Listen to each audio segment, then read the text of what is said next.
Assalamualaikum warahmatullahi wabarakatuh. Selamat datang kembali di channel yang Mas Eka nih. Apa kabar para warga sekolah? Semoga dalam keadaan sehat selalu dimanapun para warga berada nih ya. Oke, di video kali ini Mas Eka akan berbagi informasi masih seputaran tentang KJP tahun 2024 nih ya. Karena sudah mulai ada keramaian dan ada kebisingan gitu ya. Sebab pendataan KJP ini hanya sebentar dari tanggal 4 sampai dengan tanggal 7 untuk penginputannya. Kemudian kalau tidak salah dengan verifikasi dan upload ya. Deadline-nya untuk DSD tanggal 4 sampai dengan tanggal 7, kemudian disusul dengan jenjang SMP dan SMK gitu. Kalau misalkan di total dari tanggal 4 sampai tanggal 21 kalau tidak salah. Kenapa dibagi seperti ini? Agar tidak overload servernya. Karena di tahap kemarin itu ngedown sistemnya sehingga semuanya tidak bisa bekerja. Makanya sekarang dibagi nih ya, ada jadwalnya. Untuk jenjang SD dimulai dari tanggal 4 sampai dengan tanggal 7 nanti. Jadi 4, 5, 6, 7. Hanya kisaran 3 atau 4 harian ya kan. Nah, ini masih banyak para warga sekolah yang bingung karena diinformasikan di video yang sebelumnya itu Mas Eka sudah membahas bahwa yang terdaftar yang akan bisa daftar KJP adalah yang terdaftar di DTKS. Nah, sebelumnya para warga sekolah kan sudah mengecek di DTKS itu ya, mengecek di web Siladunya. Nah, bagaimana cara mengeceknya? Itu lihat di video sebelumnya udah Mas Eka bahas. Nah, di video kali ini kita akan berbagi informasi untuk perihal apa sih kalau misalkan kita sudah terdaftar di DTKS nih ya. Ternyata saya ngecek di web DTKS nggak ada, tapi di Siladu ada gitu kan. Ini apakah bisa mendaftar atau tidak? Terus kalau saya sudah ditetapkan di web Siladu muncul, apakah saya bisa mengusulkan KJP saya? Terus juga ada pertanyaan ya, apakah yang baru nanti juga bisa mengusulkan kalau misalkan ngecek di Siladunya? Terus kalau misalkan yang udah dapet, apa mengusulkan juga atau tidak nih Mas Eka? Nah, di video kali ini kita akan berbagi informasinya. Tapi sebelum itu untuk para warga sekolah yang mungkin baru menemukan channelnya Mas Eka nih, silakan subscribe dulu channel ini untuk mendukung channel Mas Eka agar bisa berkembang lagi dan bisa memberikan informasi terupdate kepada para warga sekolah. Oke, langsung aja yang pertama nih ya. Jadi perihal dengan Siladu dan DTKS nih ya. Ini dua web yang berbeda nih ya. Jadi ada web DTKS dan web Siladu. Nah, kalau web DTKS sendiri seperti berikut ini. Nah, ini adalah web untuk pendaftaran DTKS yang sampai dengan saat ini ya. DTKS-nya belum dibuka. Nah, untuk teman-teman sebenarnya bisa mengecek status atau bukan status, ya status pendaftarannya itu ada di pojok sebelah kanan. Cek status pendaftarannya, kayaknya nggak bisa dibuka nih. Kemarin tadi pagi Mas Eka buka itu nggak bisa gitu ya. Kemarin dan tadi pagi itu Mas Eka nggak bisa buka gitu kan. Jadi masih keblok atau gimana Mas Eka kurang tahu. Jadi ini adalah web untuk pengecekan DTKS, web untuk pendaftaran DTKS atau status pendaftaran DTKS-nya. Kalau para warga sekolah ngeceknya di sini misalkan masih ada centang musyawarah kelurahan gitu ya, terus atau tidak lolos muskel atau data tidak ditemukan, berarti DTKS-nya tidak masuk penetapan. Nah, kalau misalkan di sini aja masih prosesnya seperti itu, maka di Siladu, di web Siladunya dia tidak akan muncul. Nah, sementara kalau yang di web Siladu tampilannya seperti ini, nah seperti ini tampilannya, dia ini sudah ditetapkan. Kalau misalkan ada keterangannya seperti ini ya, dia berarti sudah ditetapkan. Nah, yang sudah ditetapkan inilah yang bisa mengusulkan KJP ke sekolah gitu ya. Jadi kalau misalkan para warga sekolah udah ngecek di Siladu terus ngecek lagi nih di DTKS, tapi di DTKS-nya hilang, ya pasti hilang karena prosesnya sudah selesai dan sudah dimasukkan ke dalam penetapan DTKS. Baik itu tahun 2021, 2022, 2023 itu semuanya sudah tertera di situ dan para warga sekolah berhak untuk atau bisa untuk mengusulkan KJP ke sekolahnya. Kalau misalkan di DTKS datanya tidak ditemukan, tidak muncul seperti data berikut ini gitu kan, seperti itu ditetapkan tahun berapa gitu kan sebagai DTKS, maka tidak bisa mengusulkan ke sekolah. Jadi yang bisa mengusulkan ke sekolah adalah mereka-mereka yang sudah ditetapkan di dalam DTKS terlebih dahulu, baik yang penerima sebelumnya ya, yang sebelumnya menerima nih tahap 2 tahun 2023 atau yang sampai dengan saat ini dia menerima KJP gitu kan, wajib melakukan usulan lagi. Kalau tidak melakukan usulan, apa resikonya Mas Eka? Maka nanti di tahun 2024 yang tahap satunya KJP-nya sudah tidak keluar lagi atau di stop gitu kan. Yang kemarin yang dapat kemudian tidak mengusulkan, maka tidak akan dapat lagi gitu kan, apalagi yang tidak mengusulkan gitu kan. Nah, cara mengusulkannya adalah melalui sekolah gitu kan, dengan catatan harus terdaftar di dalam DTKS terlebih dahulu. Caranya mengecek di web tersebut. Jadi itu bedanya ya antara web DTKS dan web Siladu. Ini masih banyak yang bingung juga gitu kan. Apakah kalau misalkan statusnya seperti ini saya bisa mendaftar Mas Eka? Sebab di tahap sebelumnya saya tidak lolos atau tidak dapat. Apakah saya bisa daftar? Bisa, usulkan aja. Perkara nanti dapat atau tidak itu urusan nanti. Sebab ranahnya sekolah atau tugas dan fungsinya sekolah adalah memverifikasi data atau usulan yang diberikan oleh warga sekolahnya yang sudah terdaftar di DTKS dengan catatan tadi ya, ada buktinya bahwa memang sudah terdaftar di DTKS yang ada di web Siladu.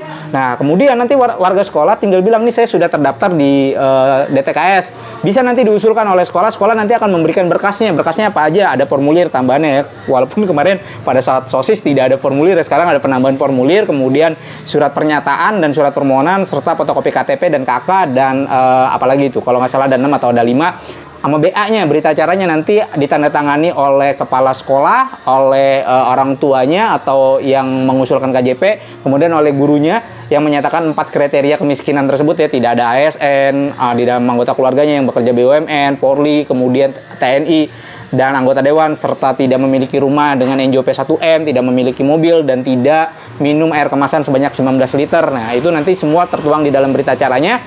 Kemudian nanti sekolah bisa memverifikasinya, gitu kan. Apa yang diverifikasi udah Mas Eka bahas di video sebelumnya. Jadi, di video ini Mas Eka hanya menekankan sekali lagi bahwa yang terdaftar di DTKS yang di web Siladu tersebut bisa mengusulkan ke sekolah. Di tahap yang 2024 ini tidak ada lagi istilahnya exciting atau penerima sebelumnya. Semuanya sama. Baik yang ingin mengajukan baru ataupun yang sudah pernah dapat KJP nih di tahap sebelumnya atau saat ini masih menerima KJP, itu wajib mengusulkan kalau ya ingin mengusulkan, dan syaratnya apa? Harus terdaftar di Siladu terlebih dahulu sebagai peserta DTKS penetapannya. Kalau misalkan itu tidak ada, maka nanti tidak bisa diusulkan oleh sekolah sebab syarat utamanya pintu masuknya ada di DTKS tersebut. Jadi terjawab ya, kalau misalkan para warga sekolah yang kemarin dapat nih atau saat ini masih dapat KJP-nya ingin meneruskan KJP di tahap 1 tahun 2024 ini, apakah harus mengusulkan lagi? Iya, wajib gitu kan. Apakah sekolah nanti akan mengumumkan nama-nama sekolah, nama-nama siswanya? Enggak, karena sekolah nanti hanya menerima usulan dari warga sekolahnya yang sudah terdaftar di DTKS.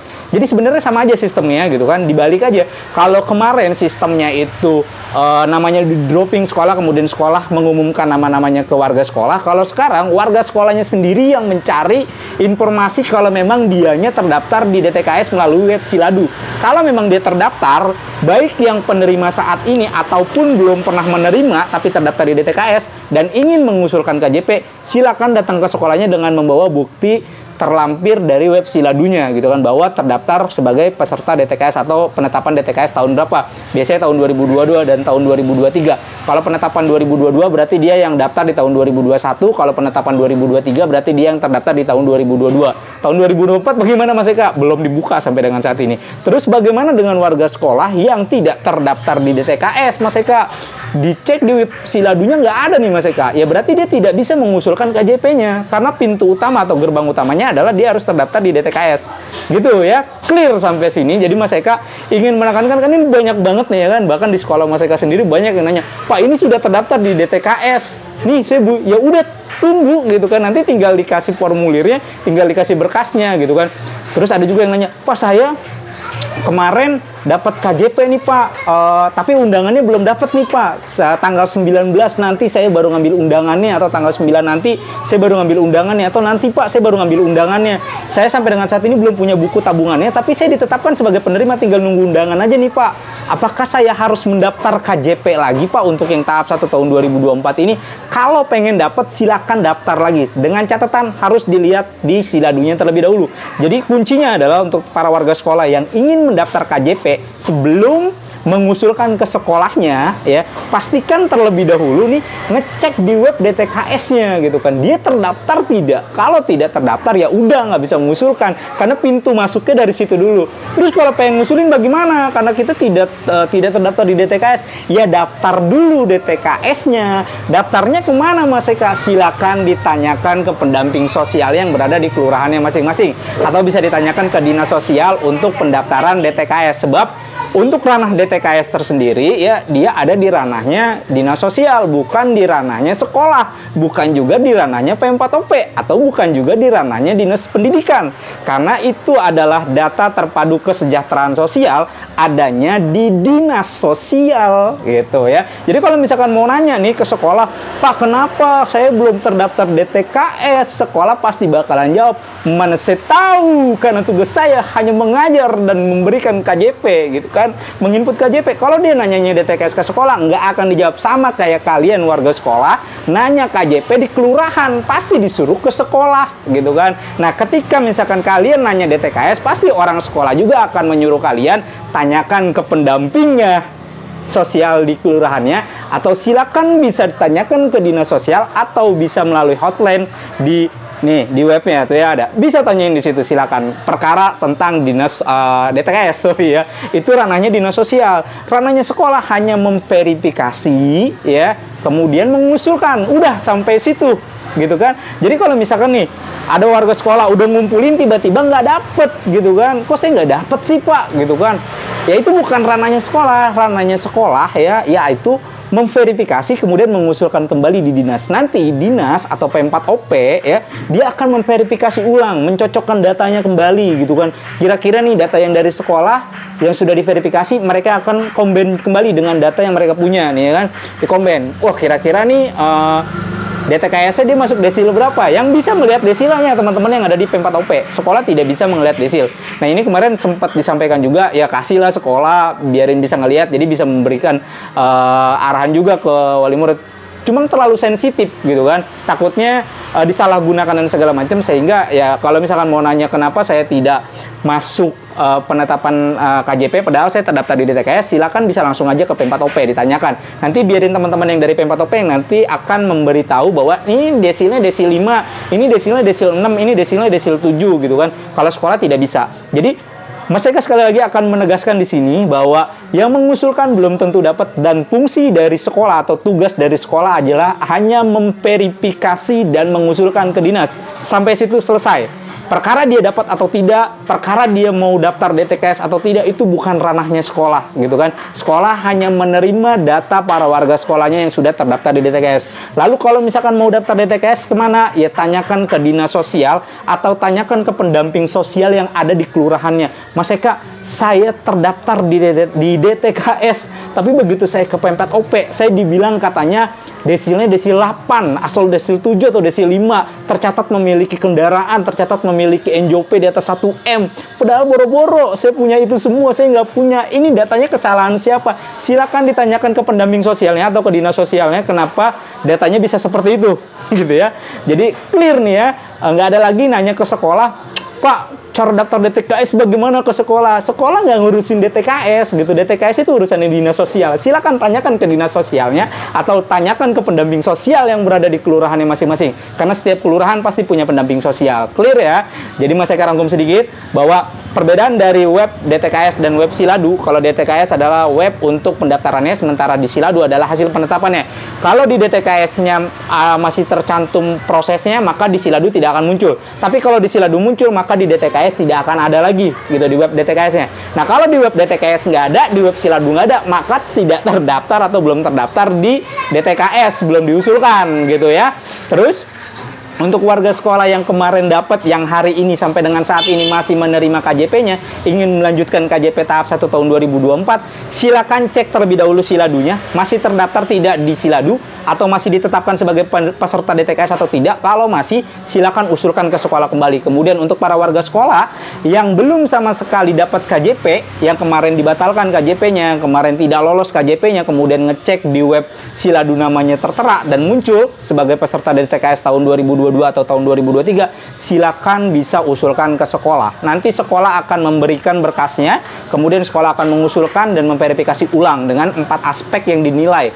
Ya, masih kasih singgung sedikit lagi bahwa aspeknya apa aja. Yang pertama adalah DTKS terlebih dahulu dibuktikan dengan screenshot atau printout dari yang dicek di Siladu ya. Di situ tertera nicknya, kemudian ditetapkan DTKS tahun berapa, kemudian nanti dilihat dari integritas dan legalitas siswanya, kerajinan, kemudian tidak melanggar tertib sekolah, kemudian yang ketiga dilihat dari kartu keluarga yang tidak ada anggota ASN, kemudian juga rumah NJOP, memiliki mobil dan minum air kemasan. Dan yang keempat atau yang terakhir adalah dilihat dari kelengkapan berkasnya. Jadi berkasnya itu nanti akan diberikan oleh sekolah, kemudian diisi ya berikut dengan berita acaranya. Jadi kurang lebih seperti itu para warga sekolah, informasi yang bisa Mas Eka sampaikan. Silakan bagikan video ini kepada warga sekolah lainnya yang mungkin para warga sekolah lainnya juga membutuhkan informasi. Mungkin juga ada sekolah yang belum memberikan informasi perihal KJP-nya kepada warga sekolahnya. Silakan bagikan ke warga sekolah lainnya dan jangan lupa untuk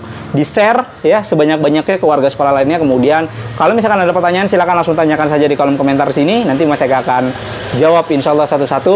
Mudah-mudahan semua warga sekolah yang menonton video ini bisa melakukan pendaftaran KJP-nya dengan lancar, tidak heboh, tidak ribut gitu ya. Dengan pemberian penjelasan ini mudah-mudahan bisa membantu para warga masyarakat atau warga sekolahnya tidak bingung soal seputaran info KJP. Mas Eka undur diri, sampai jumpa di konten berikutnya. Wassalamualaikum warahmatullahi wabarakatuh.